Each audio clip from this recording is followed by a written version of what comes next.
நாடே எதிர்பார்க்கக்கூடிய மத்திய பட்ஜெட் பிப்ரவரி 1ஆம் தேதி மத்திய நிதியமைச்சர் நிர்மலா சீதாராமன் அவர்கள் தாக்கல் செய்ய இருக்கிறார். மிகப்பெரிய ஒரு எதிர்பார்ப்பு எழுந்திருக்கிறது தமிழகம் மத்தியில். ஏனென்றால் 2026 சட்டமன்ற தேர்தலை இன்னும் சில மாதங்களில் நாம் எதிர்கொள்ள இருக்கிறோம். அதற்கு முன்பாக இந்த பட்ஜெட் என்பது தாக்கல் செய்யப்படுகிறது. தமிழகத்திற்கு புதிய அறிவிப்புகள் ஏதேனும் வருமா? குறிப்பாக சிறு குறு தொழில் செய்பவர்களுடைய அந்த எதிர்பார்ப்புகள் என்பது அதிகமாக இருக்கிறது. இது தொடர்பாக நம்மிடையே பேசுவதற்காக இந்திய தொழில் முனைவோர் சங்கத்தினுடைய தேசிய தலைவர் ரகுநாதன் அவர்கள் நம்மிடையே இருக்கிறார். அவரிடத்தில் சில கேள்விகளை முன்வைப்போம். சார், இந்த பட்ஜெட்டை பொறுத்த வரைக்குமே உங்களுடைய எதிர்பார்ப்பு என்ன? வணக்கம் ராஜேஷ். 9வது முறையாக சமர்ப்பிக்கப்பட உள்ள இந்த பட்ஜெட் எல்லாராலும் எதிர்பார்த்து கொண்டு இருக்கிற ஒரு பட்ஜெட். என்ன எதிர்பார்ப்பு? போன 3 வருட பட்ஜெட் அனைத்தும் கார்ப்பரேட் நிறுவனங்களுக்கு சலுகைகள் அதிகமாக கொடுக்கப்பட்டது. வருமான வரி செலுத்தக்கூடிய நடுத்தர வர்க்கத்தினருக்கும் அதிகமான சலுகை போன ஆண்டு கொடுக்கப்பட்டது. இந்த ஆண்டு இந்த அறிவிப்புகள் சிறு குறு தொழில்களை மீட்டெடுக்கும் விதமாக இருக்க வேண்டிய ஒரு கட்டாயத்தில் நம்ம எல்லாரும் இருக்கோம். இந்த நாட்டில் உள்ள வேலை வாய்ப்புகள் அதிகப்படுத்தப்பட வேண்டும் என்றால் அது சிறு குறு தொழில்கள் கையில் தான் இருக்கிறது. இன்று சிறு குறு தொழில்கள், குறிப்பாக ஏற்றுமதியாளர்கள் சந்திக்கக்கூடிய பிரச்சனைகள் மிக அதிகமாக கடுமையாக இருக்கிறது. நம்ம அனைவருக்கும் தெரியும், டாலர்னுடைய விலை கிட்டத்தட்ட 92 ரூபாயில் நிற்கிறது. விலைவாசி உயர்வு கட்டுப்படுத்த முடியாத ஒரு அளவை நோக்கி போய் கொண்டிருப்பதை பார்க்கிறோம். இறக்குமதி அதிகமாகி ஏற்றுமதி குறைந்து கொண்டு இருக்கக்கூடிய ஒரு காலகட்டம். இந்த ஒரு சூழ்நிலையிலே சிறு குறு தொழில்கள் தாக்கு பிடிக்க முடியாமல் திணறிக் கொண்டிருக்கிற ஒரு சூழ்நிலையில் இருக்கிறது. போன ஆண்டு 2 அறிவிப்புகள் வந்தது. முக்கியமான அறிவிப்புகள், பாராட்டப்பட வேண்டிய அறிவிப்புகள். ஒன்று, வருமான வரியினுடைய வரம்பை 12 லட்சமாக மாற்றியது. இரண்டாவது, ஜிஎஸ்டி 2.0 என்ற பெயரிலே பல வரிகளை குறைத்தது, சில பொருட்களின் மீது வரிகளை ஏற்றியது. இந்த இரண்டும் இன்றைய காலகட்டத்திலே கன்சம்ஷனை அதிகப்படுத்தி இருக்க வேண்டும். அப்படி கன்சம்ஷனை அதிகப்படுத்தி இருக்கிறதா என்று பார்த்தோம் என்றால் அது அந்த அளவிற்கு, எதிர்பார்த்த அளவுக்கு கன்சம்ஷனை அதிகப்படுத்தப்படவில்லை என்பதுதான் உண்மை. எந்த தரவிலிருந்து இதை சொல்கிறோம்? ஒன்று கடந்த அரையாண்டு முடிந்த பேங்கினுடைய பேலன்ஸ் ஷீட்டை பார்த்தோம் என்றால் லாபம் மிக அதிகமாக ஈட்டியுள்ளதை பார்க்கிறோம். லாபம் அதிகமாக ஈட்டப்படுகிறது ஒரு வங்கியில் அப்படின்னு நினைத்தோம் என்றால் அவர்கள் கொடுக்கப்பட வேண்டிய கடன்களை அதிகமாக டிப்ளாய் பண்ணவில்லை அப்படின்றது உண்மை. இரண்டாவதாக, ஜிஎஸ்டி குறைந்து கொண்டிருப்பதை பார்க்கிறோம். சரி, இப்போ வருமான வரி அதிகப்படுத்தினோமே, அதனால் வரியில் ஏதாவது, வருமான வரியில் ஏதாவது குறைஞ்சிருக்கிறோமான்னு பார்த்தோம்னாக்க அப்படி தெரியல. இந்த ஆண்டு பணக்காரர்கள் அல்லது அதிகமாக சம்பாதிப்பவர்கள் இன்னும் அதிகமாக சம்பாதிப்பதையும், குறைவாக சம்பாதிப்பவர்கள் சம்பாத்தியத்தை இழந்து இருப்பதையும், இவர்களுக்கு நடுவில் இருக்கக்கூடிய வித்தியாசம் அதிகமாகிக் கொண்டிருப்பதையும் பார்க்கிறோம்.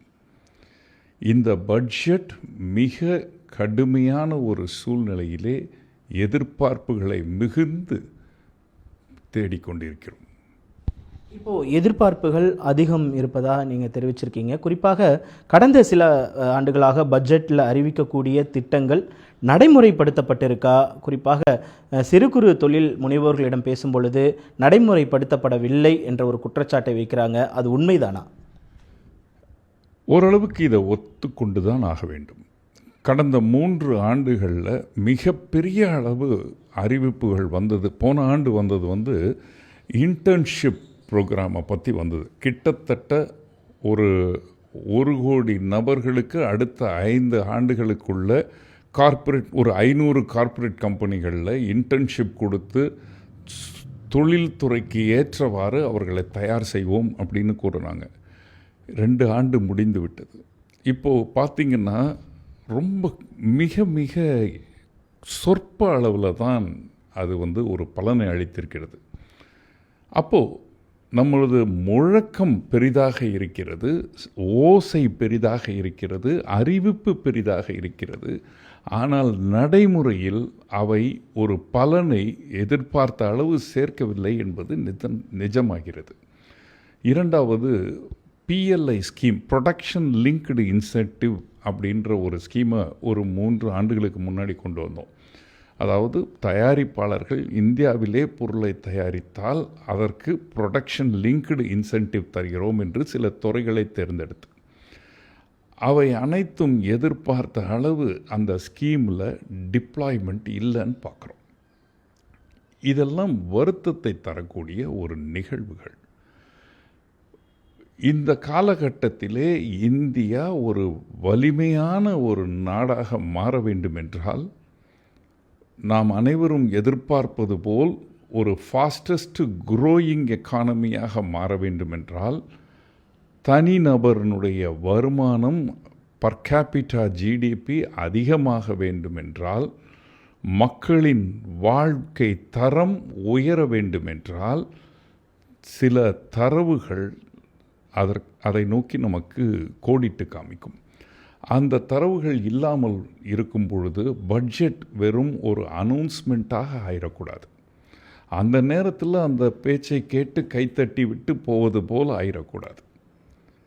இந்த முறை மாண்புமிகு நிதி அமைச்சர் ஒரு பட்ஜெட்டினுடைய அறிவிப்பு மட்டுமின்றி செயல்படுத்தப்படக்கூடிய அம்சங்களையும் நிறைய கவனம் செலுத்துவார் என்று எதிர்பார்க்கிறோம். அப்படி இல்லைன்னா அறிவிப்பிற்கும் நடைமுறைக்கும் உள்ள வித்தியாசம் அதிகமாகிவிடும். இதுதான் ஒரு கவலைக்குரிய ஒரு விஷயமாக பார்க்கிறோம். சில விஷயங்களை காலம் கடந்து செய்யும் பொழுது அதனுடைய தேவையற்று ஆகிவிடுகிறது. 6 மாதம் ஆகிவிட்டது அமெரிக்காவிலிருந்து டாரிஃபை கொண்டு வந்து. 2 தினங்களுக்கு முன்னாடி நம்ம யூரோப்பியன் யூனியனுடைய ஒரு வர்த்தக ஒப்பந்தம் போட்டிருக்கோம். அது இன்னும் நடைமுறை வருவதற்கு 12லிருந்து 18 மாதம் ஆகும். சிறப்பான ஒரு வர்த்தக ஒப்பந்தம்னு அதை எடுத்துக்கிட்டோம்னாலும் அமெரிக்க டாரிஃபிலிருந்து 6 மாதங்கள் மீள முடியாத ஒரு சூழ்நிலைக்கு போன சிறு குறு தொழில் ஏற்றுமதியாளர்களுக்கு என்ன நிவாரணம் கொடுத்துருக்கோன்னு பார்க்கணும். அழுகிற குழந்தைக்கு உணவளிக்கணும். இப்போது குழந்தைகள் அழுது ஆனால் பசியோடு இருப்பதை பார்க்கிறோம். இந்த நேரத்தில் எங்களால் இந்த யூயு ஒப்பந்தம், யூரோப்பியன் யூனியனுடைய ஒப்பந்தத்தை ஒரு செலிப்ரேஷன் மூடில் பார்க்க முடியல. அழுத்தம் அதிகமாக இருக்குது.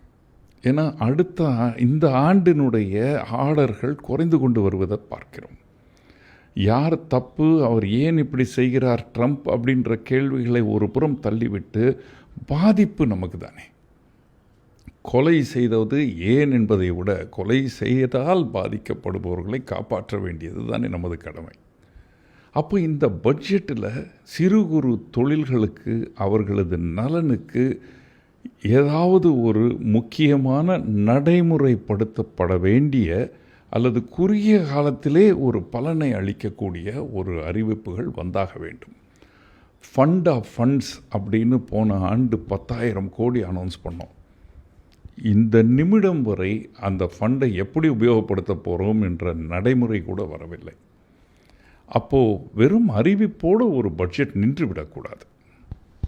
இப்போது இந்த அறிவிப்பு இடம்பெற்றால் சிறு குறு தொழிலாளர்களுக்கு ஒரு ஏற்றமாக இருக்கும், அவர்களுடைய வாழ்வில் ஏற்றமாக இருக்கும். இந்த அறிவிப்பை மத்திய அரசு வெளியிட்டால் நன்றாக இருக்கும் அப்படின்னு நீங்கள் நினைக்கக்கூடிய முக்கியமான அறிவிப்புகள் என்னென்ன?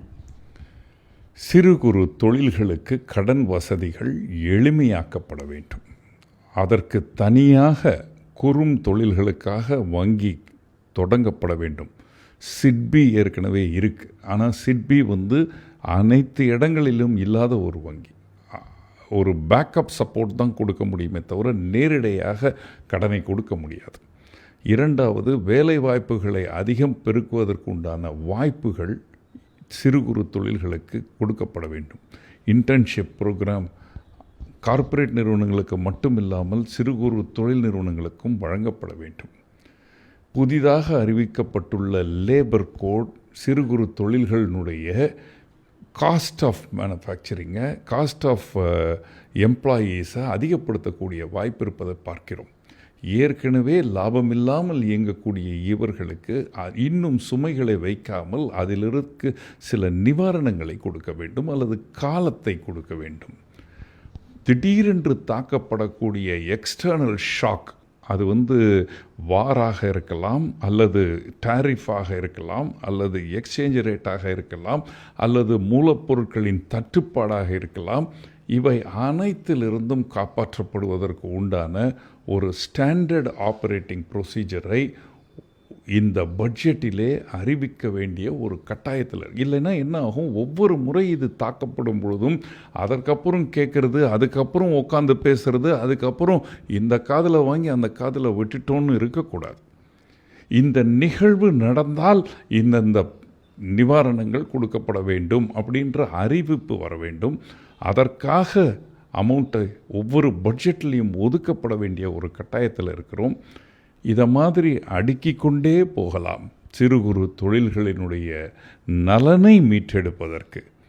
ஆனால் நான் குறிப்பிட்டது சில இன்றியமையாத முக்கியமான சில தேவைகளை குறிப்பிட்டிருக்கேன். இன்றியமையாத சில அறிவிப்புகள் வேண்டும் என்று ரகுநாதன் அவர்கள் குறிப்பிட்டிருக்கிறார்கள். ஏனென்றால் ஏற்கனவே பல்வேறு இன்னல்களுக்கு இடையே இந்த சிறு குறு நடுத்தர நிறுவனங்கள் சிக்கி தவிக்கக்கூடிய சூழ்நிலையில் இந்த பட்ஜெட் என்பது அவர்களுக்கான பட்ஜெட்டாக இருக்க வேண்டும் என்பது அவருடைய எதிர்பார்ப்பாக இருக்கிறது. மாலை முரசு செய்திகளுக்காக ஒளிப்பதிவாளர் நாகார்ஜுனாவுடன் செய்தியாளர் ராஜேஷ்.